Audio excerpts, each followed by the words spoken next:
Hi guys, it's Jessie Holton here, your Stampin' Up demonstrator for Australia, jessieholton.com. Just straightening out my camera there for you. So today I thought that I would have a little bit of a play with this Varied Vases stamp set. I actually have bingo coming up on Saturday afternoon with a few of the local girls. So if you're coming along to that, I'm very excited to stamp with you. We're going to have a lot of fun. And so we are going to be using the Varied Vases bundle, which is this here. Hi Wendy, thanks for watching. And this stamp set also coordinates with this one, which is the Vibrant Vases. So sorry guys, please excuse the glare coming through my window there. It's very, very sunny today. So, the Varied Vases is out of the Occasions catalogue. There it is. 148656. It's $28. And a really great addition. If you have already got this Varied Vases bundle, then getting this extra stamp set to go with it is amazing. Amazing. So we're going to be playing with this at bingo this weekend, and all the girls that came along to my bingo are actually getting the Varied Vases bundle as part of the bingo cost, and as well as all of the supplies to make the cards on the day, and they got their choice of celebration item. So we're going to have a lot of fun. We're going to do a lot of draws. We're going to play some bingo. No betting, of course. Just a bit of fun in between card making. It is a side note to the card making. But we do have a lot of fun, and you know, it's just changed things up a little bit. So I saw this beautiful card by Stamping with Liz. Stamping by Liz Design. I can't quite remember. Something like that. But she's an artisan. I cannot pronounce her surname, so I'm not going to try. But she made a really, really beautiful card with this set, and it had like an ombre effect coming up from the bottom, and then the little vases sitting on one of these little lines, and it just was really pretty. So I thought that I would give that a go. And I hope that you guys can stay with me and enjoy it, and I hope that I don't have any issues with my Facebook Live cutting out, because I did my team meeting just a minute ago and it cut out halfway through, so I do apologise if the reception is a bit sketchy, but there's no bad weather today, so I'm not really sure what's the deal with that. Anywho, hi Karma, hi Chrissy. Oh, there's lots of jumped on. Hi Brenda, hi Beck. Thanks Wendy. Hi Sarah. Thanks for sharing guys, I do really appreciate it, and I love it when you jump on and watch. Keep me company so that I'm not being a mad woman talking to myself.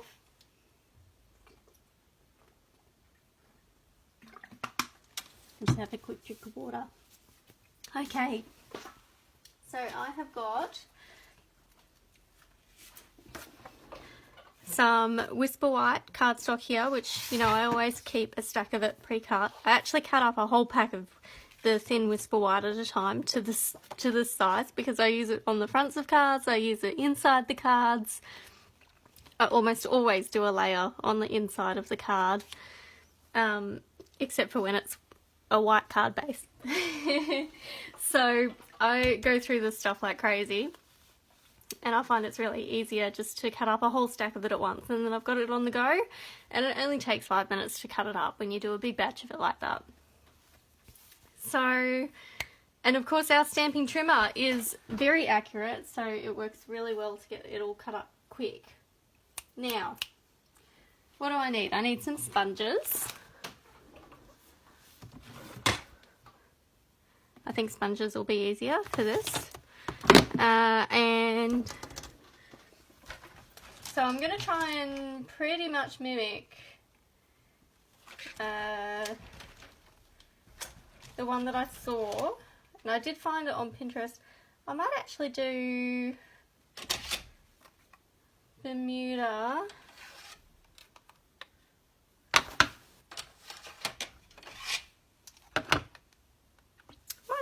It was more of a blue. I think she used navy and pool party or something like that, which is a really nice combination. Should I do it? Should I just keep to what I saw? I might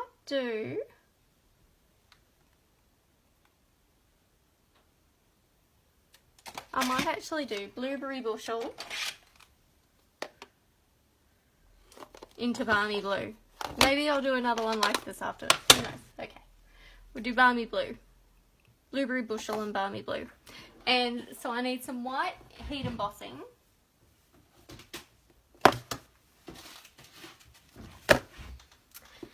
And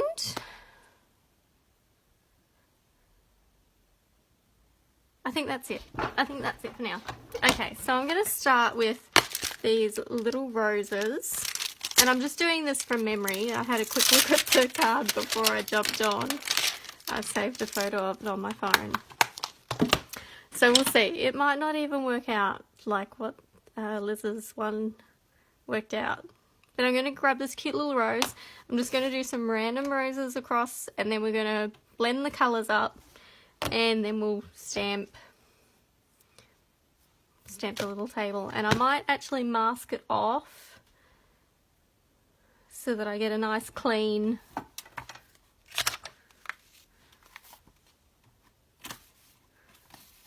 break between the colours, because I don't want it to go all the way up. Alright, so if I do, I want the table about 2/3 of the way. Make sure that that is straight. That's what's handy about having the grid paper. Have you guys seen the floral grid paper?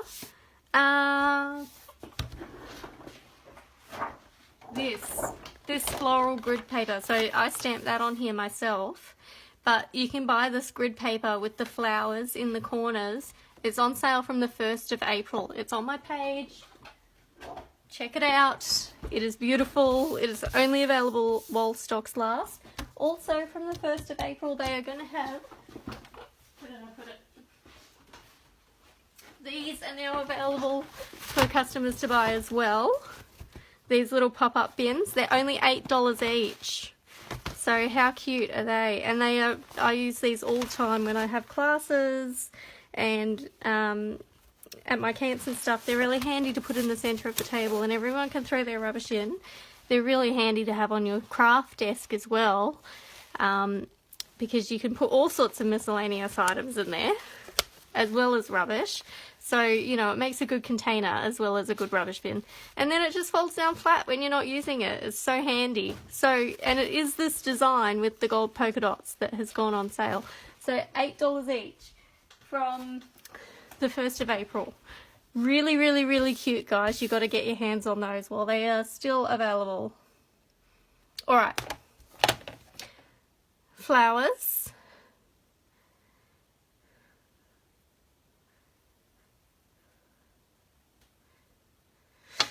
I was just trying to think whether I should stamp the flowers first and then put the mask on.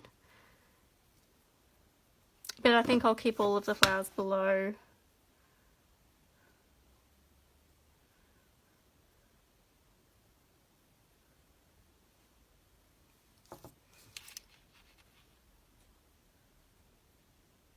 I think I'm going to move the paper up just another inch, or like not an inch, but you know, move it up a little bit higher. I feel like that's not quite enough room for both the colours. Make sure that's straight.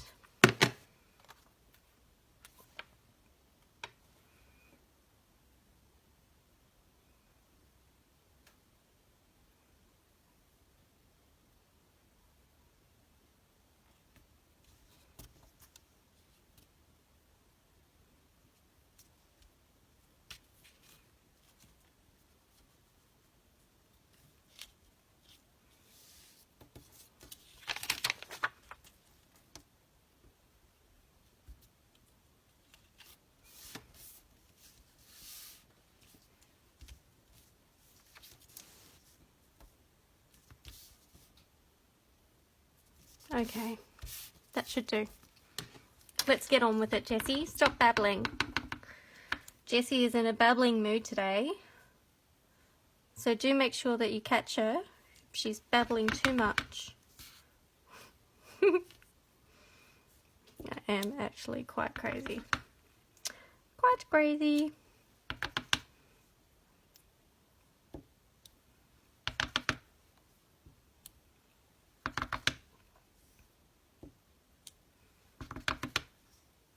I think I'm making this probably a little bit heavier than what Liz did. I think she only had a few little flowers, but that's okay. We just sort of want it a bit random.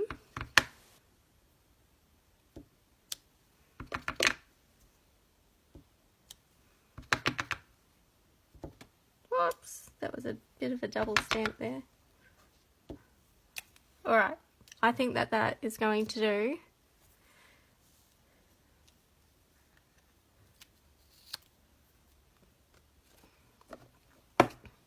And I forgot to do my embossing buddy on the page first, so it's a bit silly, wasn't it? Anyway, hopefully it doesn't make too much of a difference.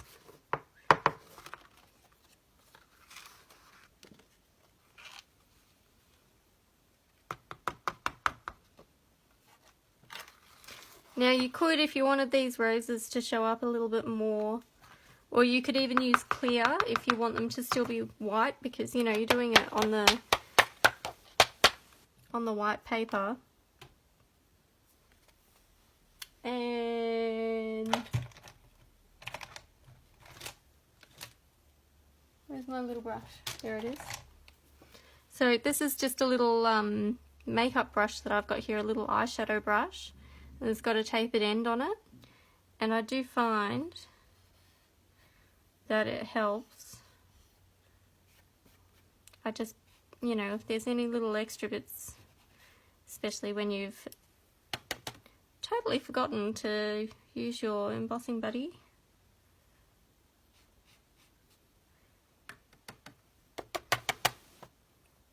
Because I do want it to be pretty clean.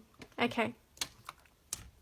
And I know I've got a little bit of the embossing paper on, powder on here, on the post-it note, but I'm not going to worry about that because I'm going to take that off at the end and it's not going to be part of it. I'm just keeping it there until we get our masking done, so it's nice and white, crisp white up the top of the page.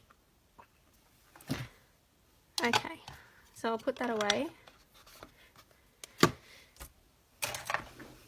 And my heat tool down. Hi Missy, hi Sandy. Now I'll just quickly plug myself in.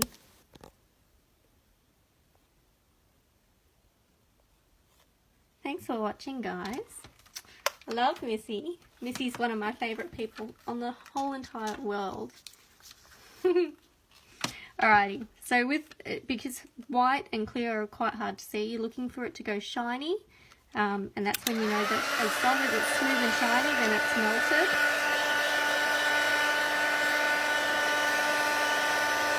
Try and do it so that you guys can see. I'm starting on this first flower over here. See? It's just melted away there. Try and get it nice and smooth. And then you'll notice that whichever ones are close, they kind of start to melt as they get a little bit of the air on them as well, the hot air. So you just move your way through, just keep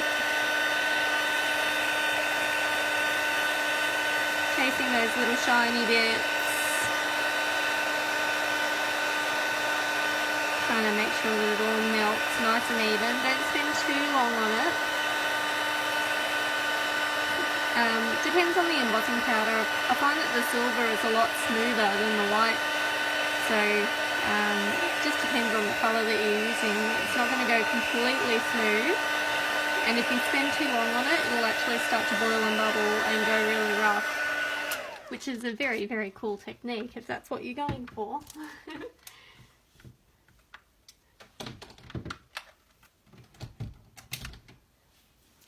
Okay. So now we've got that done, Let's have a look. What colours do I have here? Old olive. Got Night of Navy. What did that used to say? Soft Sky. That'll do. That one needs a new. Alright, so I don't have a sponge for every single colour. I just use light colours, similar colours on a sponge. So I've got my Night of Navy one here, and that will do very nicely for the blueberry bushel. Just make sure that it's relatively clean before I put it on. And this Soft Sky, man, Soft Sky's very old. I haven't used that one for a while, so that'll be right. That'll work well for my balmy blue. So I'm going to start off with the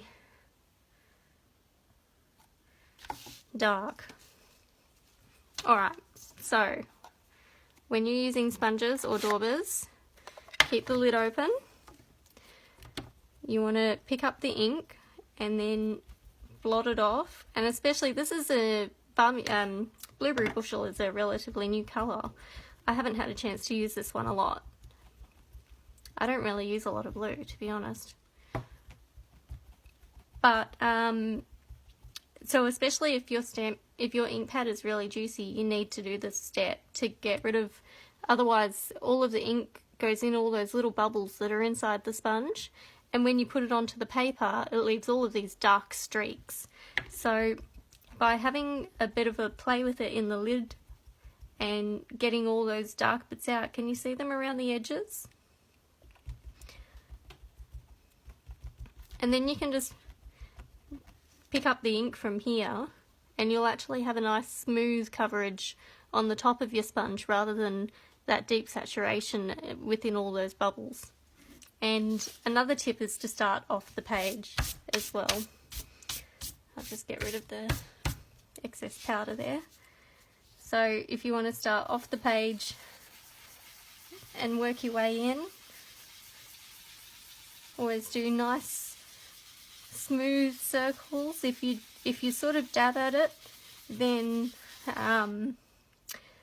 it'll leave all those little spots. So work in a nice smooth action, and you can change the direction of your circles to make sure that you've got even coverage. You can see that the sides are a bit darker. So if you come back the other way, then you'll get the same amount of darkness on that side as you have on that side. Okay, so that's enough of the dark blueberry bushel. And I've actually already got some balmy blue on here, so I'm just going to play with that.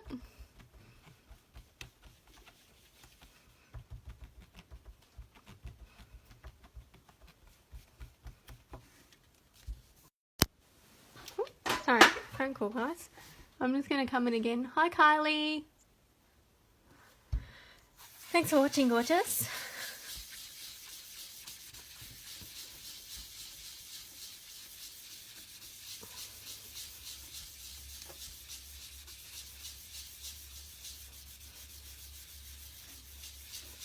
And I'm just going to take the lighter blue all the way down over the darker blue, so that way the two colours blend together really nicely. Whoops.